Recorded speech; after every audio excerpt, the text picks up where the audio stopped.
We like to complicate things. Muslims love complication. Quran loves to simplify things. So we love discussing complex issues in Aqeedah over 8 volumes. And Ibrahim alayhi salam keeps things very simple. You see what I'm saying? There's no complications with Ibrahim alayhi salam. And he, by the way, he would not be able to take the Aqeedah test you would give him. Because it's simple for him, it's straightforward. And we are the religion of him. At Millat Abikum Ibrahim.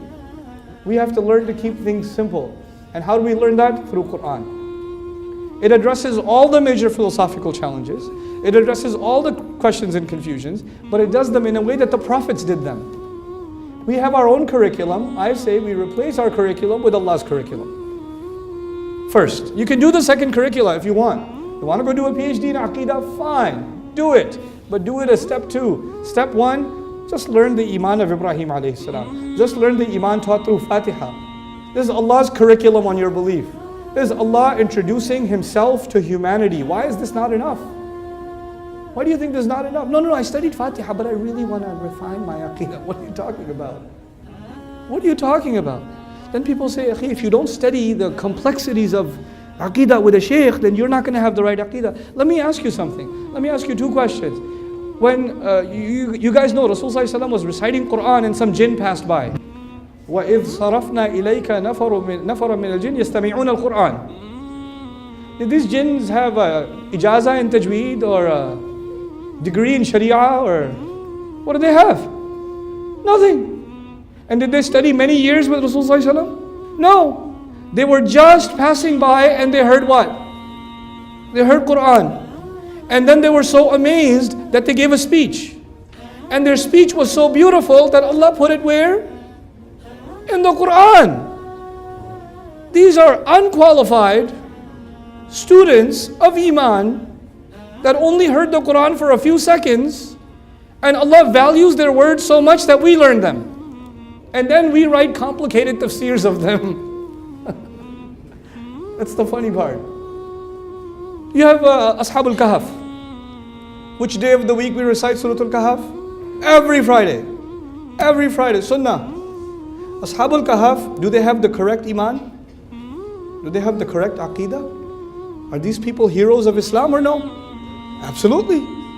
Who's going to have, if Allah is proud of them, how can we say they don't have the right belief? These are standards for us. Especially in a time of fitna, we should remember them. That's the point. These people don't say a single prophet's name.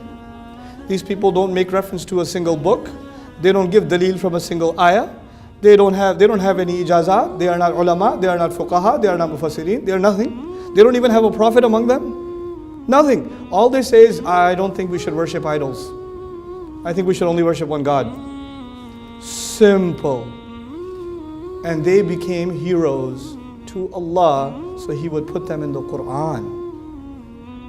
Somebody gets mentioned in a book, it's a big honor. Somebody gets mentioned in the Quran, and it is simple for them. We love complication. Allah teaches simplicity. That's why I'm saying, if you bring it back to the book of Allah, things become easy, man. They just become easy. Now, have you read this book? And then have you read the sharh of that book? Then have you read the sharh of the sharh of the sharh of that book with the hashiyah? If you want to do that PhD in studies, in Islamic studies, go ahead. But that's not for the people. For the people is the book of Allah.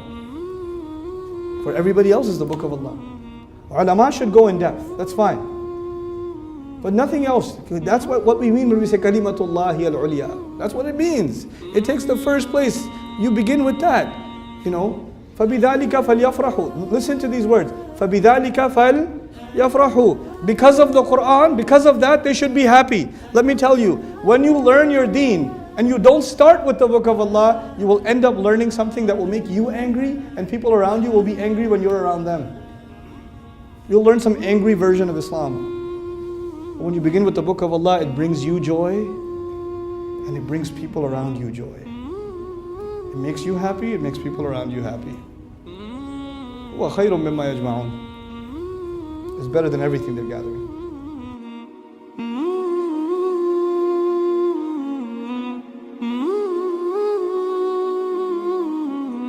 Mm-hmm.